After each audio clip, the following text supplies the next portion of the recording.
ใจเด้อที่เห็นให้เฮาบ่เหงาเมื่อช่วงหนึ่ง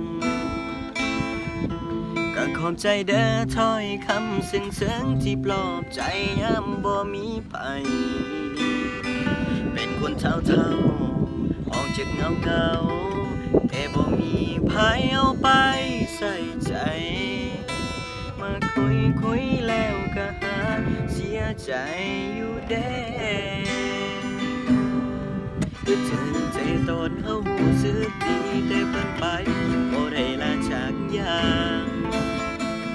เริ่มมีหวังแต่ก็ต้องหมดหวังนั่งซื่อๆก็หูสึกเจ็บสิบ่เคยจำย้อนว่าใจง่ายพอสิห่างไผก็ใจอักเสบเขาก็ไปตามสเต็ปแต่เฮาเสือกจริงจังอีหลี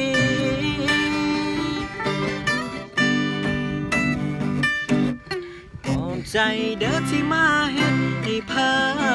มคิดว่าเฮาเป็นคนสำคัญ